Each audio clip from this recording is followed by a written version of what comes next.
Kita akan merekomendasi kalian 6 anime yang harus kalian tonton di Spring 2021. Betul. Nah kenapa sih kok lo ngerekomendasiin anime ini buat ditonton sama para subscriber kita? Karena apa ya, tema survival itu banyak banget yang suka gitu. Kan banyak banget orang-orang yang nonton Alice itu kayak tadi, terus Hunger Games, terus banyak juga yang main PUBG. Yoi, PUBG. PUBG. Nah ini gue shout out buat ini ya, Pep Psycho. Siapa tuh? Member Anak Rusa. Karena awalnya gue nggak seberapa ini ya, interest dengan anime ini. Ketika dikasih tahu terus nganggur banget juga waktu itu. Kurang tontonan. Yoi, gue coba 1 episode anjir. Sampai malam bro, sampai habis 1 hari. Mantap.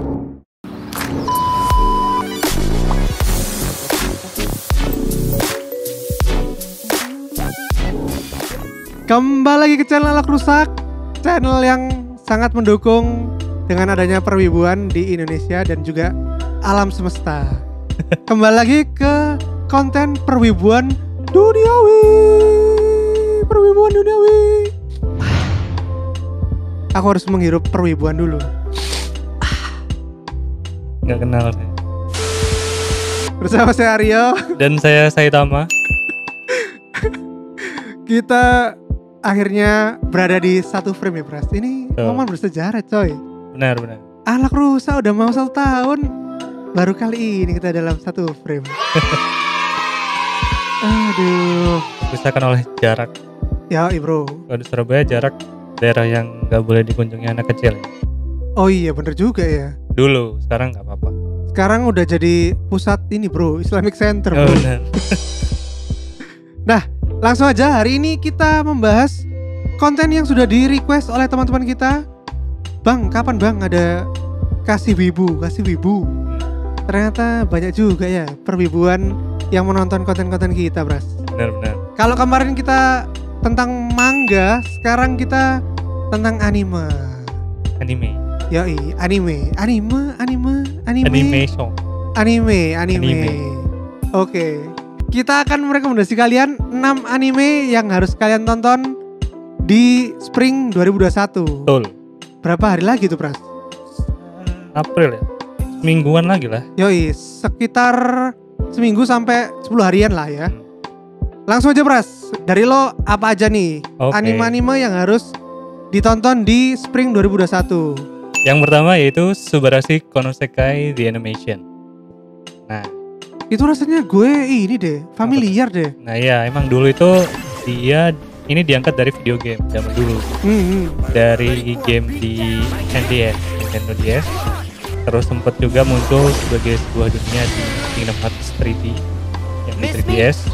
Nah ini kalau judul Inggrisnya namanya The World End With You. Oh iya, yang ini ya anaknya pakai headphone gitu ya. Yoi. Headset boy bro. Street, anak street. Iya. Nah, jadi ini ceritanya tentang si bocah headphone itu namanya Naiko Sakuraba. Nah dia itu tanpa sengaja dia tiba-tiba kayak terbangun di Shibuya tanpa ingatan kenapa dia bisa berada di sana. Kayak dia nggak ingat apa-apa sebelum dia bangun itu, dia nggak ingat apa-apa sekali. Dia bukan pemulung ya tapi ya? Enggak. Bukan. Nggak tahu sih. mungkin. Saya nggak tahu juga. Nanti kalau ketemu coba ditanyain. Terus. Terus jadi ternyata Shibuya yang tempat dia bangun itu bukanlah Shibuya yang sebenarnya. Tapi itu kayak dimensi lain gitu.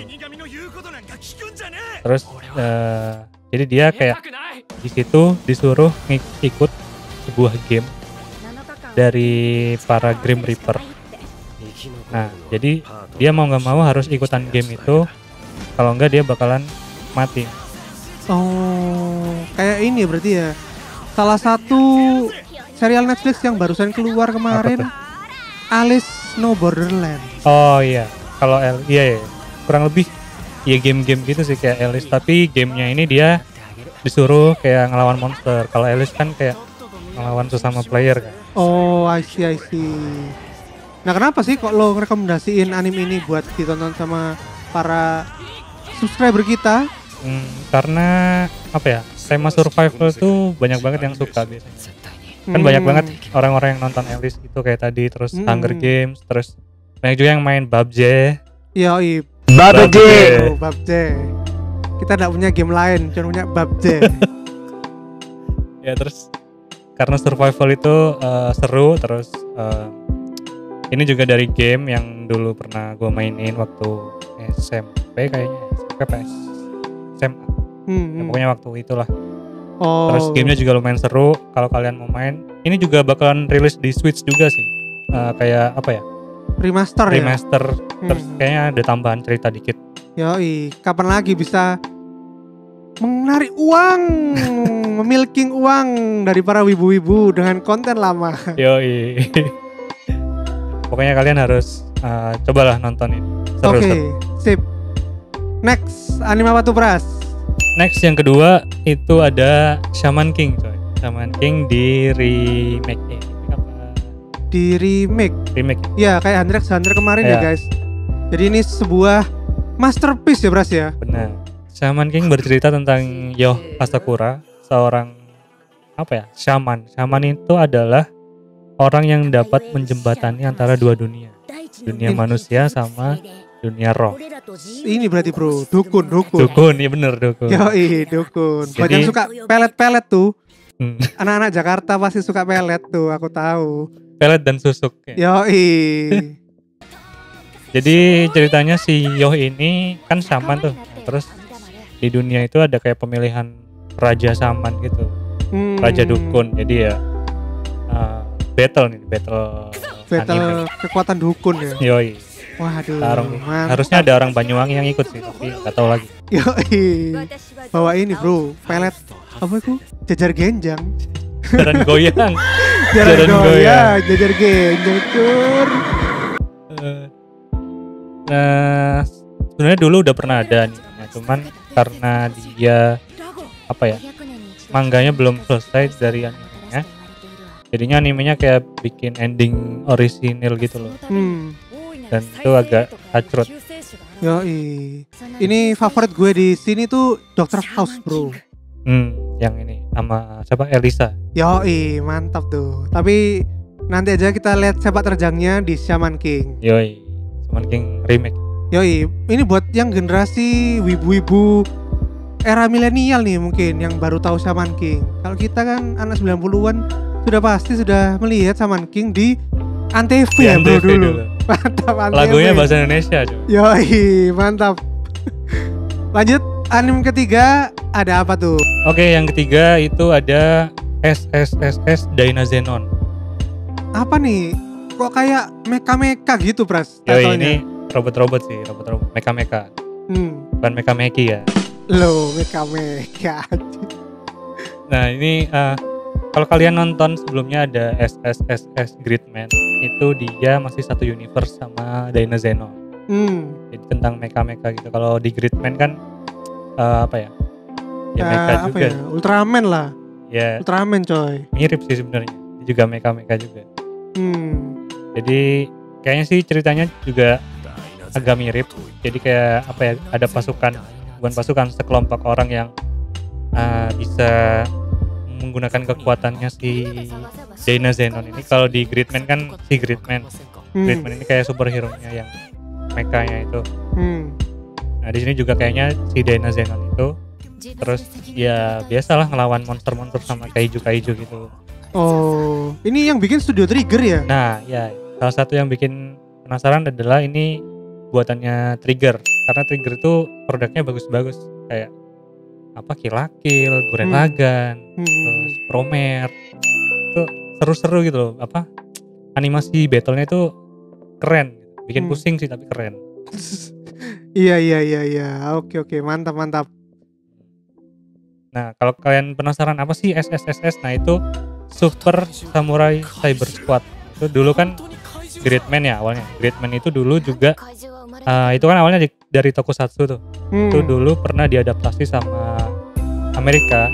Jadi namanya itu tadi SSSS, Super Samurai Cyber Squad. Oh, jadi ini ada versi animenya ya?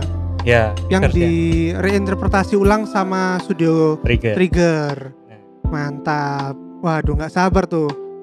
Aku sudah tidak sabar menunggu ini baru apa? Siapa tuh? Akane baru. Aku suka Akane. Mantap. Nah, kalau dari gue yang pertama nih guys, itu ada Ijiranaide Nagatoro-san. Apa tuh? Ini tuh bercerita tentang romcom sebetulnya, Pras. Tapi yang dibalut dengan apa ya? Sedikit hentai, tapi bukan hentai juga. Ini tuh yang safe. Ecchi, jadi ecchi. Jadi ceritanya tentang Nagatoro-san. Dia itu seorang cewek yang sangat aktif, tomboy, populer gitu. Tapi dia tuh suka mengganggu seniornya. Mengganggu senpai. Nah, Ijiranaide Nagatoro-san ini kan artinya please don't tease me Nagatoro. Jangan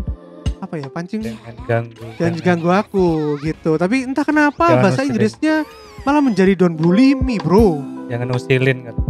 Iya mungkin, tapi bukan bully. Makanya kemarin tuh sempat kontroversial tuh waktu ketika judulnya jadi don't bully me tuh.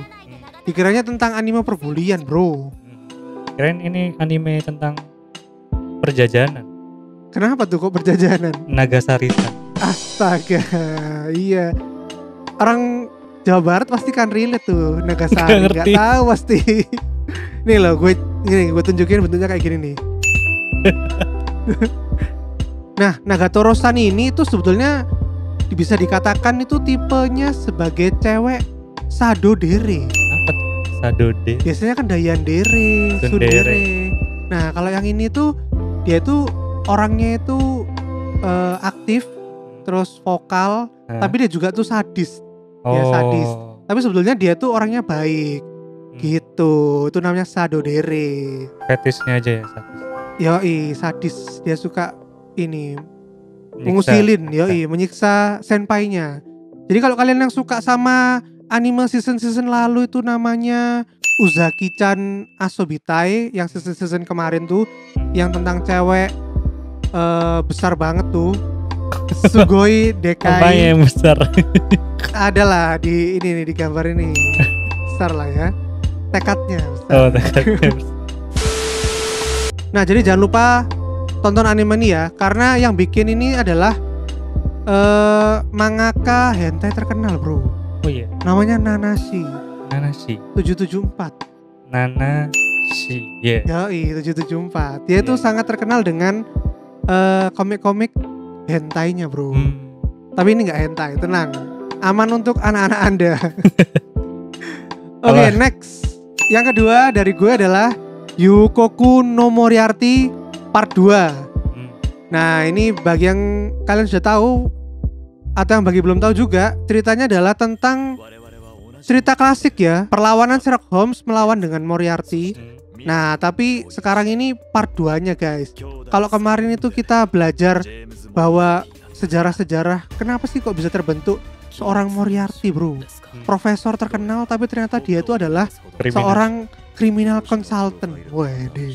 Bayangin, sekarang aja kriminal ada konsultasinya, bro. Jadi di season kemarin tuh dia bercerita tentang sejarahnya Moriarty sendiri dan juga bagaimana Moriarty itu membantu orang-orang yang punya dendam, bro. Jadi kayak misalnya anaknya diculik sama orang-orang kaya untuk dimakan atau diapain gitu-gitu.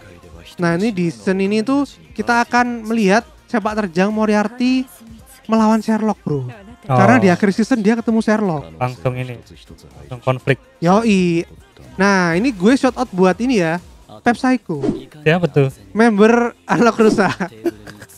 Karena awalnya gue nggak seberapa ini ya, interest dengan anime ini. Ketika dikasih tahu terus nganggur banget juga waktu itu. Kurang tontonan. Yoi, gue coba 1 episode, anjir. Sampai malam, bro. Sampai habis 1 hari. Mantap. Dan yang terakhir, yang ketiga, ini ada Mars Red. Nah, ini guys, berasal dari original screenplay yang awalnya tuh dilakukan secara theatrical. Dan yang bikin skripnya ini yang bikin Blood-C, bro. Lo tau nggak yang cewek pakai kacamata terus bisa pakai darahnya jadi pedang lo. Aduh, harus nonton juga tuh guys. Blood-C. Tapi pernah denger deh kayaknya. Blood-C gitu. Yoi, bener Blood-C. Itu. Nah, yang bikin skripnya Blood-C ini bikin skrip judulnya Mars Red ini. Nah, bercerita tentang pada tahun 1923 tiba-tiba itu jumlah populasi vampir meningkat drastis, bro. Jadi yang awalnya ya ada vampir biasa-biasa aja. Sekarang jadi ini, bro, overpopulation, bro, vampir, bro. Akhirnya mengancam kehidupan manusia. Seperti biasa, pemerintah harus turun tangan, bro. Biar tidak disalahin oleh warganya. Salah pemerintah, semua salah pemerintah. Itu kan pasti kalian seperti itu. Banjir salah pemerintah. Jalanan bolong salah pemerintah. Yoi, padahal itu salah Anda beli rumah di Jakarta. Nah, oleh karena itu pemerintah membuat sebuah special force, Pras. Apa itu? Pasukan khusus. Bernama Code Zero. Oh. Nah, tugasnya Code Zero ini adalah membasmi semua vampir-vampir, bro. Tapi ada twistnya nih. Apa tuh? Makhluk apa yang paling cocok ditarungkan dengan vampir, bro? Biasanya werewolf. Nah, kalau ini ya vampir itu sendiri, bro. Oh. Jadi Code Zero ini isinya membernya semua vampir yang ditugaskan pemerintah untuk membasmi. Yoi, untuk membasmi vampir-vampir liar itu tadi. Lu kalau nggak mau membasmi vampir, gue bunuh juga lo gitu sama pemerintah. Makanya mereka mau nggak mau harus menjadi pasukan dari pemerintah itu sendiri. Iya. Nah, yang bikin gue tertarik di anime ini adalah dia itu selain style animasinya yang unik, yang kayak Blood-C itu, dia juga gambarnya agak apa ya? Old. Kayak kasar-kasar gitu loh. Iya, kayak old gitu, agak kasar gitu. Jadi jarang loh sekarang anime zaman sekarang seperti itu. Sama Jojo masih lawas. Hah? Tapi Jojo. Kan Jojo yang baru-baru kan udah bagus, bro. Yes. Yang Giorno apalagi udah halus banget, coy. Nah, itu yang membuat gue menarik menonton Red Mars ini. Sama karena dia skripnya ditulis oleh yang bikin Blood-C tadi. Oke, gitu aja episode kita kali ini, guys. Yo. Jangan lupa like, comment, dan subscribe. Dan juga komen-komen di bawah. Iya. Kalian season ini menonton apa? Ya. Nanti rekomendasiin. Yoi, mungkin nanti kita bakal bahas lebih lanjut tentang anime-anime yang menarik minat kalian di season ini. Betul. Yoi. Sampai jumpa untuk sesi Wibu berikutnya. Salam perwibuan duniawi. Dadah. Kasih Wibu. Sepanjang masa. Bye.